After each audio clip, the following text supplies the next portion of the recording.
সরকার থেকে বারবারই বলা হচ্ছে যে যে সংস্কারগুলো আছে সংস্কারগুলো করে সুষ্ঠু একটা নির্বাচন দেওয়া হবে, কিন্তু বিএনপির পক্ষ থেকে অন্যান্য সংস্কারগুলো খুব একটা পাত্তাই দেওয়া হচ্ছে না। তারা বলা হচ্ছে যে একটাই দাবি, নির্বাচনটা যত তাড়াতাড়ি সম্ভব। মানে এই যে নির্বাচন দিয়ে খুব তাড়াহুড়া, এটা কি একটু চোখে লাগছে না? আপনাকে অসংখ্য ধন্যবাদ। ইতিমধ্যে কিন্তু ৩ মাস পার হয়ে গেছে এবং এই ৩ মাসে নানান রকম অস্থিরতা আমরা লক্ষ্য করেছি। আমরা গার্মেন্টে অস্থিরতা দেখেছি, আমরা পাহাড়ে অস্থিরতা লক্ষ্য করেছি, আমরা আনসারদের মধ্যে অস্থিরতা দেখেছি। আজকে আপনি জানেন পঙ্গু হাসপাতালে যেই আহত ভাইরা আমার আছেন তারা রাস্তায় বিক্ষোভ করেছেন, কারণ ৩ মাস সময় পার হয়েছে, এখনো স্বাস্থ্য উপদেষ্টার সময় হয়নি তাদের সঙ্গে দেখা করবার। তাদের মধ্যে অনেকেই আছেন যারা বলছেন যে তাদের চোখটা বাঁচাতে হলে দেশে তাদের চিকিৎসা সম্ভব নয়, দেশের বাইরে নিতে হবে। সেই ব্যাপারেও কিন্তু আমরা সরকারকে কোনো রকম কোনো উদ্যোগ এখন পর্যন্ত নিতে দেখিনি। আমরা ইতিমধ্যে দেখেছি অশান্ত নানান জনপদ, আমরা লক্ষ্য করেছি আইন শৃঙ্খলা পরিস্থিতি একেবারেই নাজুক অবস্থায়। এবং আজকে যেই বিবৃতি সেনাবাহিনীর দপ্তর থেকে দেওয়া হয়েছে ওটা আমি পড়েছিলাম, ইটস আ লং স্টেটমেন্ট, অনেক দীর্ঘ একটি বিবৃতি, যেখানে অবৈধ অস্ত্রের কথা বলা হয়েছে, কতগুলো উদ্ধার হয়েছে, কতজনকে তারা গ্রেপ্তার করেছেন, এগুলো বলেছেন।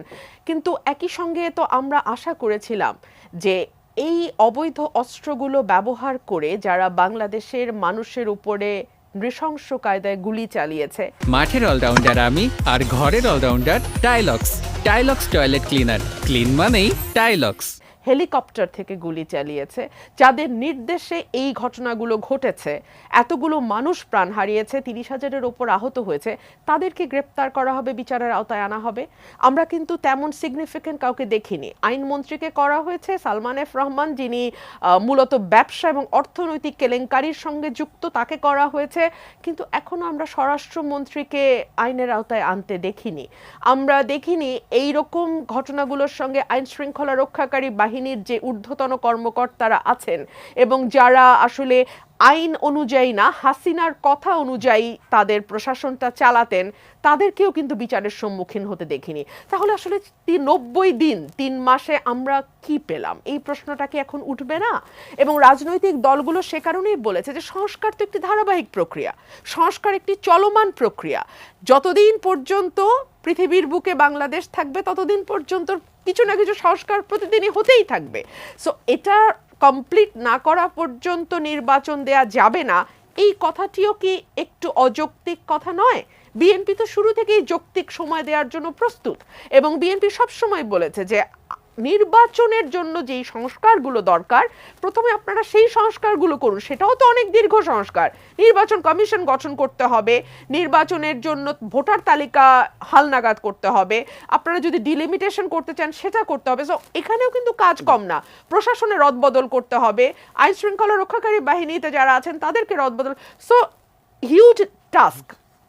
সেইগুলো না করে যখন আমরা দেখতে পাই যে কখনো ছবি টানানো নিয়ে একটা কেওস তৈরি করা হচ্ছে, রাষ্ট্রপতি থাকবে কি থাকবে না সেটা নিয়ে কেওস তৈরি করা হচ্ছে। দেখুন, রাষ্ট্রপতি শাহাবুদ্দিন থাকলেও যা, কলিমুদ্দিন আসলেও তা, বাংলাদেশের রাষ্ট্রপতিকে তেমন কোনো ক্ষমতাই দেয়া হয়নি।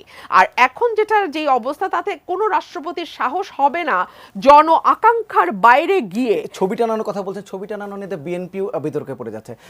রিজভী সাহেব যে মন্তব্য করলেন, পরে আবার তাকে বিবৃতি দিয়ে সেটি অস্বীকার করতে হচ্ছে। আপনি আমাকে একটা কথা বলেন তো, একটি ছবি টানানো বা নামানো এটা কি একজন মন্ত্রী পদমর্যাদার উপদেষ্টার কাজ হতে পারে? এক। দুই হচ্ছে, এই কাজগুলো কি ইচ্ছাকৃতভাবে করা হচ্ছে না, যে মূল ফোকাসটা যাতে অন্যদিকে চলে যায়? আপনি আমাকে বলেন, এখন কি সত্যি আপনার আমার এখানে বসে ছবি নিয়ে আলোচনা করার কথা, নাকি আমাদের আলোচনা করার কথা যে টিসিবি ট্রাকের দীর্ঘ লাইন নিয়ে হাসিনার মানে ঘন্টার পর ঘন্টা সমালোচনা আমরা করেছি, সেই টিসিবি ট্রাকের পেছনে কেন এখনো এত দীর্ঘ সারি? কেন এখনো সাধারণ মানুষের হাতের নাগালে দ্রব্যমূল্য আসছে না? কেন সিন্ডিকেট ভাঙার কথা বলা হলেও সিন্ডিকেট এই সরকার ভাঙতে পারছে না?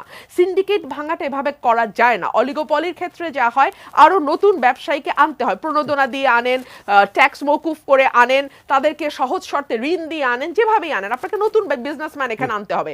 তো এগুলো না করে আপনি ফাঁসি দিয়ে, জরিমানা করে বা ম্যাজিস্ট্রেট দিয়ে ধরে আপনি কখনো দ্রব্যমূল্যকে আনতে পারবেন না। সো এগুলো জনমানুষ যেগুলো নিয়ে চিন্তিত সেদিকে ফোকাস না করে আপনি ছবি